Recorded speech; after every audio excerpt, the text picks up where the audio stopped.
নমস্কার বন্ধুরা, শ্রুতির তরফ থেকে সুজাতা আজকে আপনাদের সামনে নিয়ে আসছে একটি ফুটবল ম্যাচ নামক গল্প।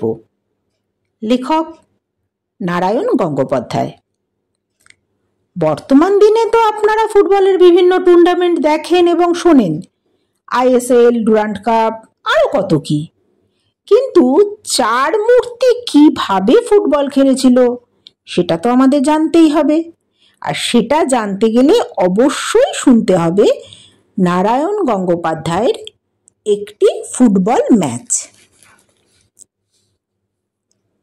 গোলটা আমিই দিয়েছি, এখনো চিৎকার শোনা যাচ্ছে ওদের, 3 cheers for Belaram, hip hip hurray. এখন আমাকে ঘাড়ে করে নাচা উচিত ছিল সকলের, পেট ভরে খাইয়ে দেওয়া উচিত ছিল ভীমনাগের দোকানের সন্দেশ কিংবা দেলখোশ রেস্তোরাঁয়। কিন্তু তার বদলে একদল পিনপিনে বিদিকিচ্ছিরি মশার কামড় খাচ্ছি আমি। চটাস করে মশা মারতে গিয়ে নিজের নাকে লেগে গেল এক রাম থাপ্পড়। একটু ওয়া করে কাঁদবো, তারও উপায় নেই। প্যাচপেচে কাদার ভিতরে কচুবনের আড়ালে মূর্তিমান কানাই সেজে বসে আছি, আর আমার চারদিকে মশারা বাঁশি বাজাচ্ছে, 3 cheers for Belaram, hip hip hurray. আবার চিৎকার শোনা গেল। একটা মশা পটাশ করে হুল ফোটালো আমার ডান গালে। ধাঁ করে চাটি হাঁকালুম, নিজের চড়ে নিজেরই মাথা ঘুরে গেল। অঙ্কের মাস্টার গোপীবাবুও কখনো এমন চড় হাঁকড়েছেন বলে আমার তো অন্তত মনে পড়ল না।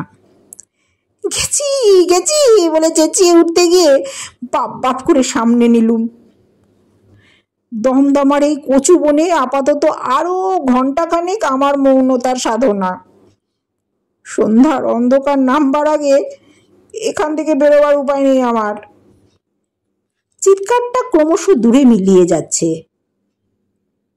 3 cheers for Belaram, hip hip hurray. আমি পটলডাঙার বেলারাম, পেলা জ্বরে ভুগি আর বাসক পাতার রস খাই। কিন্তু পটলডাঙা ছেড়ে এই দমদমার কচু বনে আমার পটল তোলবার জো হবে এ কথা কে জানতো? আমাদের পটলডাঙার থান্ডার ফুটবল ক্লাবের আমি একজন উৎসাহী সদস্য।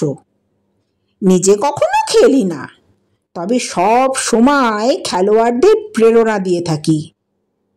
আমাদের ক্লাব কোনো খেলায় গোল দিলে 7 দিন আমার গলা ভাঙা সারে না।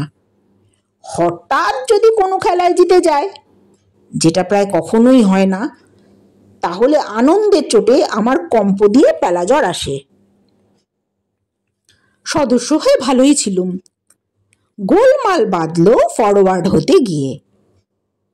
দমদমার ভ্যাগাবান্ড ক্লাবের সঙ্গে ফুটবল ম্যাচ। 3 দিন আগে থেকেই ছর্দির ভাঙা হারমোনিয়ামটা নিয়ে একটু ধ্রুপদ গাইবার চেষ্টা করছি। আরে না না, গান গাইবার জন্য নয়, খেলার মাঠে যাতে সারাক্ষণ এক টানা চেঁচিয়ে যেতে পারি সেই উদ্দেশ্যে। তেতলার ঘর থেকে মেজদা যখন বড় একটা ডাক্তারির বই নিয়ে তেড়ে এলো, তারপরে বন্ধ করতে বাধ্য হলুম গানটা। কিন্তু দমদমে পৌঁছেই একটা ভয়ঙ্কর দুঃসংবাদ শোনা গেল। আমাদের 2 জাঁদরেল খেলোয়াড়, ভন্টু আর ঘন্টু, 2 ভাই, দুজনেই মুগুর ভাঁজে আর দাম ব্যাকে খেলে। বলের সঙ্গে সঙ্গে উড়িয়ে দেয় অন্য দলের সেন্টার ফরওয়ার্ডকে। আজ পর্যন্ত দুজনে যে কত লোকে ঠ্যাং ভেঙেছে তার হিসেব নেই। কিন্তু শেষ পর্যন্ত ওরা পটলডাঙা থান্ডার ক্লাবেরই ঠ্যাং ভাঙলো। একেবারে 2টো ঠ্যাং ভাঙলো, একেবারে 2টো ঠ্যাং একসঙ্গেই। কাশিতে ওদের কুট্টি মামা থাকে, তা থাক, সর্দি কাশি পেলাজার যেখানে খুশি থাক। কিন্তু কুট্টি মামা কি আর বিয়ে করার দিন পেল না? ঠিক আজ দুপুরেই টেলিগ্রামটা এসে হাজির। আর বিশ্বাসঘাতক ভন্টু আর ঘন্টু সঙ্গে সঙ্গে লাফাতে লাফাতে হাওড়া স্টেশনে। থান্ডার ক্লাবকে যেন দুটো আন্ডারকাট ঘুষি মেরে চিৎ করে ফেলে দিয়ে চলে গেল। দলের ক্যাপ্টেন টেনিদা বাঘের মতন গর্জন করলো। মামার বিয়ের ঘ্যাট গেলবার লোভ সামলাতে পারলে না। ছ্যা, নরাধাম লোভী কাপুরুষ, ছ্যা ছ্যা ছ্যা ছ্যা। গাল দিয়ে গায়ের ঝাল মিটতে পারে, কিন্তু সমস্যার সমাধান হয় না। পটলডাঙ্গা থান্ডার ক্লাবের সদস্যরা তখন বাসি মুড়ির মতন নিয়ে গেছে সবাই। ঘন্টু ঘন্টু নেই, এখন কে বাঁচাবে ভ্যাগাবান ক্লাবের হাত থেকে? ওদের ডুঁদে ফরওয়ার্ড ন্যাড়া মিত্তির দারুণ টেঁড়া। আমাদের গোলকিপার গোবরা আবার টেঁড়া দেখলে বেজায় ঘেবড়ে যায়। কোন দিক থেকে যে বল আসবে ঠাউর করতে পারে না। ওই টেঁড়া ন্যাড়াই হয়তো এক গন্ডা ঘোল ঢুকিয়ে বসিয়ে থাকবে আমাদের গোলে। এখন উপায়? টেনিদার ছোকরা চাকর ভজুয়া গিয়েছিল সঙ্গে। বেশ গাট্টাগোট্টা চেহারা, মারামারি হলে কাজে লাগবে এই মনে করেই তাকে সঙ্গে নিয়ে যাওয়া হয়েছিল। টেনিদা কটমট করে খানিকটা তার দিকে তাকিয়ে থেকে বলল, এ ভজুয়া, ব্যাকে খেলতে পারবি? ভজুয়া খৈনি টিপছিল। টপ করে খানিকটা খৈনি মুখের মধ্যে পুরে দিয়ে বলল, সেটা ফির কি আছে ছোটা বাবু? পায়ের কাছে বল আসবে, ঢাই করে মেরে দিবি, পারবি না? হ্যাঁ, খুব পাবে। বল ভি মারিয়া দিবে, আদমি ভি মারিয়া দিবে। ভজুয়ার চোখে মুখে জ্বলন্ত উৎসাহ। না না, আদমিকে মারিয়া দিতে হবে না, শুধু বল মারলেই হবে। পারবি তো ঠিক? কেন পারবে না? কাল রাস্তা में एक ठो कुत्ता घेव घेव करते करते आइलो, तो मारिया दिलाम इतना जोर से लथी। एक लॉरी जाते छिलो, लात खाइए एकदम उसके ऊपर चढ़िया गलो, बस सीधा हावड़ा टीसान। आई থাম থাম, মেলা বকিসনি। টেনিদা একটা নিশ্চিন্ত নিঃশ্বাস ফেলল। একটা ব্যাগ তো পাওয়া গেল, আর একটা। এদিক ওদিক তাকাতে তাকাতে হঠাৎ চোখ পড়লো আমার ওপরে। এই তো ঠিক হয়েছে, পালাই খেলবে। আমি একটা চিনে বাদাম চিবোতে যাচ্ছিলাম, সেটা গিয়ে আটকালো একদম গলায়। কেন? তুই তো বলেছিলি শিমুলতলায় বাড়াতে গিয়ে কাদের নাকি 3টে গোল দিয়েছিলি একাই। সেসব বুঝি স্রেফ গুলপট্টি? গুলপটি তো নির্ঘাত। চাটুর্যের রকে বসে তেলে ভাজা খেতে খেতে সবাই 2-4টে গুল দেয়, আমিও ছেড়েছিলাম একটা। কিন্তু টেনিদা 2বার ম্যাট্রিকে গাড্ডা খেয়েছে, তার মেমারি এত ভালো কে জানতো।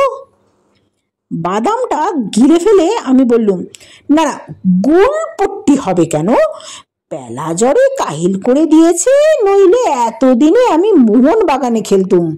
তা জানো, এখন খেলতে গেলে পিলেটা একটু এদিক ওদিক নড়ে, এই যা অসুবিধে।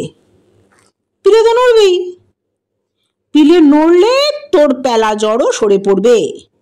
এই বলে দিলুম, নেমে পড়।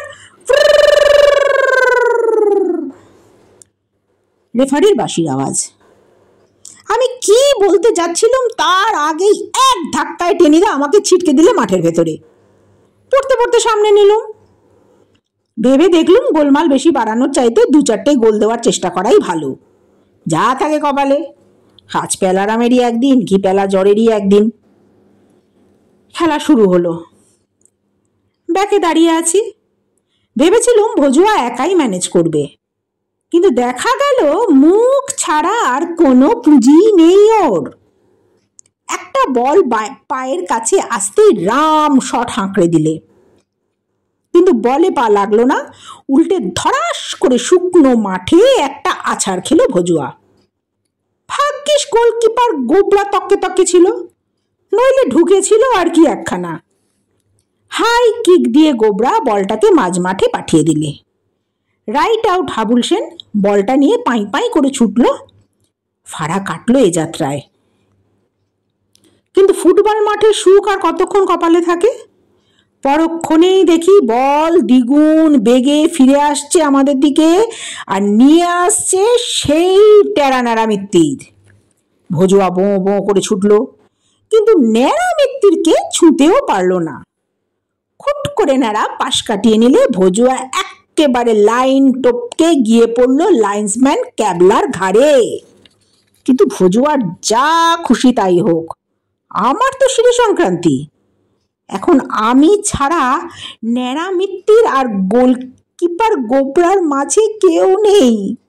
আর গোবরাকে তো জানি, ন্যাড়ার টেরা চোখের দিকে তাকিয়ে হাঁ করে দাঁড়িয়ে থাকবে।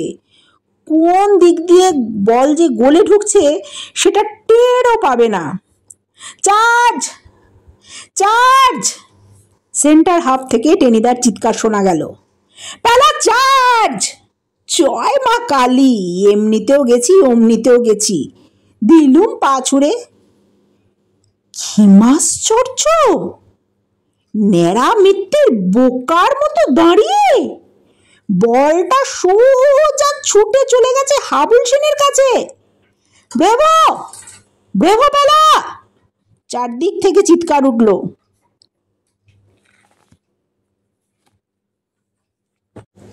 তাহলে সত্যিই আমি ক্লিয়ার করে দিয়েছি, আমি পটলডাঙ্গার পেলারাম। ছেলেবেলায় টেনিস বল ছাড়া যে কখনো পা দিয়ে ফুটবল ছুঁয়েনি, সেই আমি ঠকিয়েছি দুর্ধর্ষ ন্যাড়া মিত্তিরকে। আমার 24 ইঞ্চি বুক গর্বে ফুলে উঠল। মনে হলো ফুটবল খেলাটা এমন কিছুই নয়, ইচ্ছে করে এতদিন খেলিনি বলেই মোহনবাগানে চান্স পাইনি। কিন্তু আবার যে ন্যাড়া মিত্তির আসছে। আচ্ছা, ওর পায়ে কি চুম্বক আছে? সব বল কি ওর পায়ে গিয়েই লাগবে? দুবার অপদস্থ হয়ে ভজুয়া খেপে গিয়েছিল, মরিয়া হয়ে চার্জ করলো, কিন্তু রুখতে পারল না। তো এবারও গোল বাঁচল, তবে গোবরা নয়, একরাশ গোবর। ঠিক সময় মতো তাতে পা পিছলে পড়ে গেল ন্যাড়া মিত্তির, আর আমি ধাই করে শট দিয়ে ক্লিয়ার করে দিলুম। ওদের লেফট আউটের পায়ে লেগে থ্রো হয়ে চলে গেল সেটা। কিন্তু আত্মবিশ্বাস ক্রমেই বাড়ছে। পটলডাঙ্গার থান্ডার ক্লাবের চিৎকার সমানে শুনছি, ব্রেভো পারা, সাবাস! আরে আবার যে বল আসে! আমাদের ফরওয়ার্ডগুলো কি ঘোড়ার ঘাস কাটছে নাকি? হ্যাঁ, গেল গেল করতে করতে ওদের বেটে রাইট ইনটা শট করলে আমার পায়ের তলা দিয়ে বল উড়ে চলে গেল গোলের দিকে। গোল! ভাগাবান ক্লাবের চিৎকার। কিন্তু ওলার নয়, স্রেফ কচু। অর্থাৎ বল তখন পোস্ট ঘেঁষে কচু বনে অন্তর্ধান করেছে। গোলকিক। কিন্তু এর মধ্যে একটা কাণ্ড করেছে ভজুয়া। বলকে তাড়া করতে গিয়ে শট করে দিয়েছে গোলপোস্টের গায়ে, আর তারপরে করতে করতে বসে পড়েছে পা ধরে। ভজুয়া ইনজিওর্ড। ধরাধরি করে 2-3 জন তাকে বাইরে নিয়ে গেল। আপদ গেল, যা খেলছিল পারলে আমি ওকে ল্যাং মেরে ফেলে দিতুম। গোল পোস্টটাই আমার হয়ে কাজ ছেড়ে দিয়েছে। কিন্তু এখন যে আমি একেবারে একা, একা কুম্ভ রক্ষা করে নকল বুদির গড়। এলো পাথারি কাটলো কিছুক্ষণ, ভগবান ভরসা আমাকে আর বল ছুঁতে হলো না। গোটা 2 শট গোবরা এগিয়ে এসে লুফে নিল, গোটা 3 সামনে নিলে হাফ ব্যাকেরা। তারপর হাফ টাইমের বাঁশি বাজলো।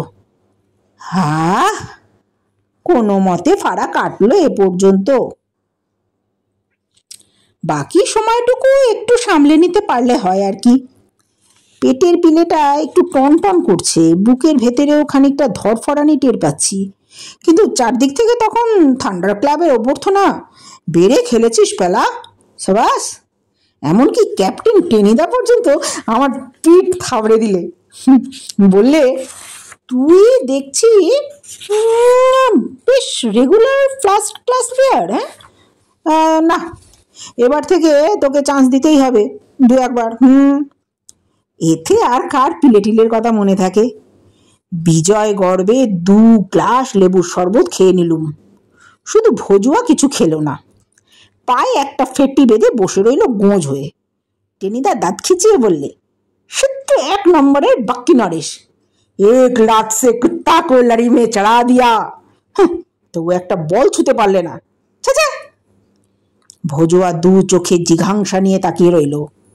আবার খেলা শুরু হলো। খোঁড়াতে খোঁড়াতে ভজুয়া আবার মাঠে নামলো। আমার কানের কাছে মুখ এনে বললে, দেখিয়ে পেলা বাবু, इस दफे हम मार डालेंगे। ভজুয়ার চোখ দেখে আমার তো আত্মারাম খাঁচা ছাড়া। সর্বনাশ, আমাকে নয় তো? এই সে কি রে, কাকে? দেখিয়ে না। কিন্তু আসছে, সে আসছে, ওই আসে, ওই অতি ভৈরব হরসে। আর কে? সেই ন্যাড়ামিত্তির টেরা চোখে সেই ভয়ঙ্কর দৃষ্টি এবার গোল না দিয়ে ছাড়বে বলে তো আমার মনে হয় না। খ্যাপা মোষের মতো ছুটলো ভজুয়া। তারপরেই বাপ বলে একটা আকাশ ফাটা চিৎকার। বল ছেড়ে ন্যাড়ামিত্তিরের পাঁজরায় লাথি মেরেছে ভজুয়া, আর ন্যাড়ামিত্তির ঝেড়েছে ভজুয়ার মুখে 1 বোম্বাই ঘুষি। তারপর দুজনেই ফ্ল্যাট, একেবারে দুজনেই অজ্ঞান। ভজুয়া প্রতিশোধ নিয়েছে বটে, কিন্তু এটা জানতো না যে ন্যাড়ামিত্তিরও নিয়মিত বক্সিং লড়ে। মিনিট 3 খেলা বন্ধ।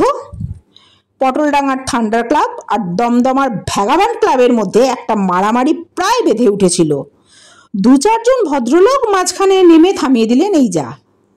ফের খেলা আরম্ভ হলো, কিন্তু ভজুয়া আর ফিরল না, ন্যাড়ামিত্তিরও না। বেশ বোঝা যাচ্ছে ন্যাড়া বেরিয়ে যাওয়ায় দলের কোমর ভেঙে গেছে ওদের। তবু হাল ছাড়ে না ভ্যাগাবান্ড ক্লাব, বারবার তেড়ে আসছে। আর কি হতো ছাড়া ওই বেটির রাইটিংটা। অফসাইড। রেফারির হুইসেল, আর একটা ফাড়া কাটলো। পটলডাঙ্গা ক্লাবের হাফব্যাকেরা এতক্ষণে একটু দাঁড়াতে পেরেছে। আমার পা পর্যন্ত আর বল আসছে না। খেলার প্রায় মিনিট 3 বাকি। এটুকু কোনো মতে কাটাতে পারলেই মানে বেঁচে যাই। পটলডাঙ্গার প্যালারাম বীর দর্পে ফিলতে পারে পটলডাঙ্গায়। হেই রে, আবার সেই বেটেটা কখন চলে এসেছে কে জানে। এই যে ন্যাড়ামিত্তিরের ওপরের 1 কাঠি নিংটি ইঁদুরের মতো বল মুখে করে দৌড়াতে থাকে। আমি কাছে এগোবার আগেই বেটে কিক করেছে, কিন্তু থান্ডার ক্লাব বায়ে শেয়াল নেমে নিয়েছিল বোধহয় নির্ঘাত। ড্রাইভ করে বলটা ধরতে পারলো না গোবরা।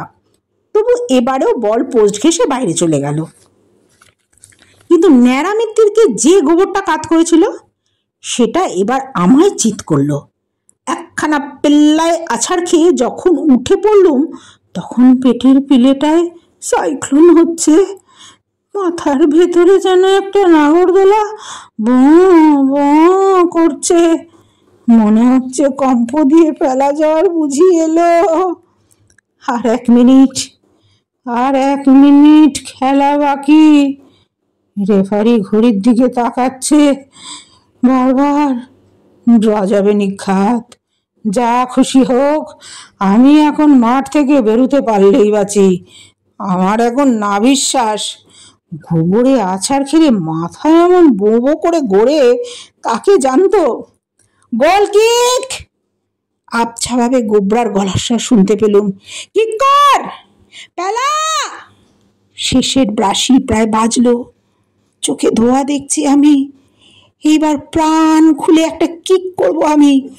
মক্ষম কিক, জয় মা কালী!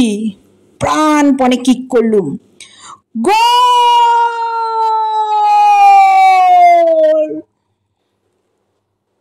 চিৎকারে আকাশ ফাটার উপক্রম।